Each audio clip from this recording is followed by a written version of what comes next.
ನಮಸ್ಕಾರ ವೀಕ್ಷಕರೇ, ಸಮತಾ ನ್ಯೂಸ್ ಕನ್ನಡಕ್ಕೆ ಸ್ವಾಗತ.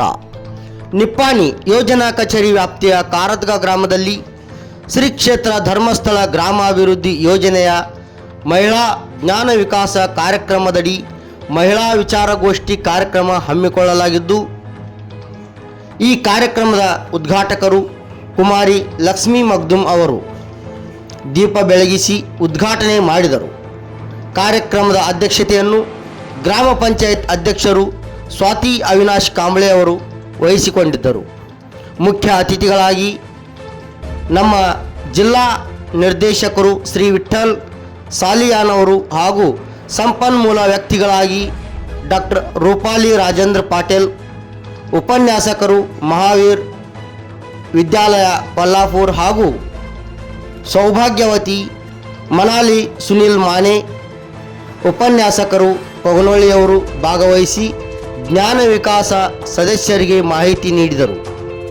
ಹಾಗೂ ಬಾಳಾಸಾಹೇಬ್ ಶಿಂದೆ ಜಿಲ್ಲಾ ಜನಜಾಗೃತಿ ವೇದಿಕೆ ಸದಸ್ಯರು ಉಪಸ್ಥಿತರಿದ್ದರು. ಶ್ರೀಮತಿ ಸುಧಾ ನಾಯ್ಕ್ ಯೋಜನಾ ಅಧಿಕಾರಿಗಳು, ಮಹಿಳಾ ಜ್ಞಾನ ವಿಕಾಸ ವಿಭಾಗ ಧಾರವಾಡ ಪ್ರಾದೇಶಿಕ ಕಚೇರಿಯವರು ಹಾಗೂ ತಾಲೂಕಾ ಯೋಜನಾಧಿಕಾರಿಗಳು ಶ್ರೀ ಮಂಜು ನಾಯ್ಕ್ ಅವರು ಉಪಸ್ಥಿತರಿದ್ದರು. ಕಾರ್ಯಕ್ರಮ ಉದ್ಘಾಟನೆ ಮಾಡಿ ಮಾತನಾಡಿದ ಲಕ್ಷ್ಮೀ ಮಗ್ದುಮ್ ಅವರು, ಮಾತೃ ಶ್ರೀ ಹೇಮಾವತಿ ಅಮ್ಮನವರ ಕನಸಿನ ಕೂಸಾದ ಮಹಿಳಾ ಜ್ಞಾನ ವಿಕಾಸ ಕೇಂದ್ರಗಳು ಇಡೀ ನಮ್ಮ ರಾಜ್ಯದಲ್ಲಿ ಮಾದರಿಯಾಗಿ ಮಹಿಳೆಯರ ಸಬಲೀಕರಣ ಮಾಡುತ್ತಿವೆ. ಮಹಿಳೆ ಕೇವಲ ಅಡುಗೆ ಮನೆ ಕೆಲಸ ಮಾಡಲು ಅಷ್ಟೇ ಅಲ್ಲ, ಈ ಸಮಾಜದ ಸುಧಾರಣೆಯಲ್ಲಿ ಮಹಿಳೆಯರ ಪಾತ್ರ ಬಹಳ ದೊಡ್ಡದು. ಇವತ್ತು ಪ್ರತಿಯೊಂದು ಕ್ಷೇತ್ರದಲ್ಲಿ ಮಹಿಳೆಯರ ಸಾಧನೆ ಅಪಾರ. ಜ್ಞಾನ ವಿಕಾಸ ಕಾರ್ಯಕ್ರಮದಡಿಯಲ್ಲಿ ಮಹಿಳೆಯರು ಸಾಕಷ್ಟು ಅಭಿವೃದ್ಧಿ ಹೊಂದಿದ್ದಾರೆ ಎಂದು ಮಾತನಾಡಿದರು. ಸಂಪನ್ಮೂಲ ವ್ಯಕ್ತಿಗಳಾದ ಡಾಕ್ಟರ್ ರೂಪಾಲಿ ಪಾಟೀಲ್ ಹಾಗೂ ಮನಾಲಿ ಮಾನೆಯವರು ಆಧುನಿಕ ಸ್ಪರ್ಧಾತ್ಮಕ ಯುಗದಲ್ಲಿ ಮಹಿಳೆಯರ ಸ್ಥಾನಮಾನ ಹಾಗೂ ಮಕ್ಕಳ ಪಾಲನೆ ಪೋಷಣೆಯಲ್ಲಿ ಹೆತ್ತವರ ಪಾತ್ರ ಕುರಿತು ಮಹಿಳೆಯರಿಗೆ ಮಾಹಿತಿ ನೀಡಿದರು. ಜಿಲ್ಲಾ ನಿರ್ದೇಶಕರು ಮಾತನಾಡಿ, ಪೂಜ್ಯ ವೀರೇಂದ್ರ ಹೆಗಡೆಯವರು ಯೋಜನೆಯ ಬಹುಮುಖ್ಯ ಕಾರ್ಯಕ್ರಮಗಳನ್ನು ಪ್ರತಿ ಗ್ರಾಮಗಳಲ್ಲಿ ಅನುಷ್ಠಾನಗೊಳಿಸಲು ಅವಕಾಶ ಮಾಡಿಕೊಟ್ಟಿದ್ದಾರೆ.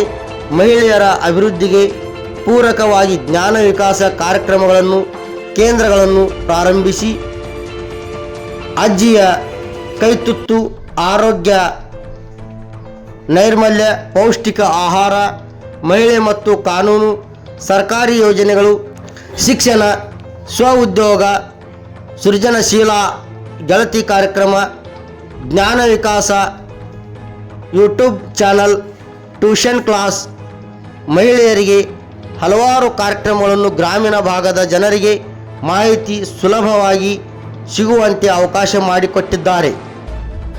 ಪ್ರತಿಯೊಂದು ಕೇಂದ್ರದ ಸದಸ್ಯರು ಈ ಸೌಲಭ್ಯಗಳನ್ನು ಬಳಸಿಕೊಳ್ಳಬೇಕು. ಈ ಸಮಾಜದಲ್ಲಿ ಮಾದರಿಯಾಗಿ ಹೆಣ್ಣು ಮಕ್ಕಳು ಮುಂದೆ ಬರಬೇಕು ಎಂದು ತಿಳಿಸಿದರು. ಧಾರವಾಡ ಪ್ರಾದೇಶಿಕ ಕಚೇರಿಯ ಯೋಜನಾ ಅಧಿಕಾರಿಗಳು ಶ್ರೀಮತಿ ಸುಧಾ ನಾಯ್ಕ್ ಅವರು ಮಾತನಾಡಿ, ಜ್ಞಾನ ವಿಕಾಸ ಕಾರ್ಯಕ್ರಮದ ರೂಪರೇಷೆಗಳು, ವಾತ್ಸಲ್ಯ ಕಾರ್ಯಕ್ರಮಗಳ ಅಡಿಯಲ್ಲಿ ನಡೆಯುವ ಅನೇಕ ಕಾರ್ಯಕ್ರಮದ ಕುರಿತು ಪ್ರಾಸ್ತಾವಿಕ ನುಡಿದರು.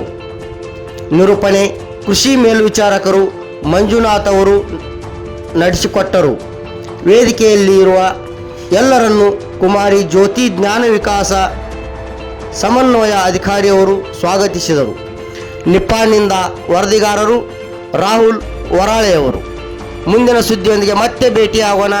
ಅಲ್ಲಿವರೆಗೆ ನೋಡ್ತಾ ಇರಿ ಮತ್ತು ಸಬ್ಸ್ಕ್ರೈಬ್ ಮಾಡಿ ಸಮತಾ ನ್ಯೂಸ್ ಕನ್ನಡವನ್ನು. ಮತ್ತೆ ಸಿಗೋಣ.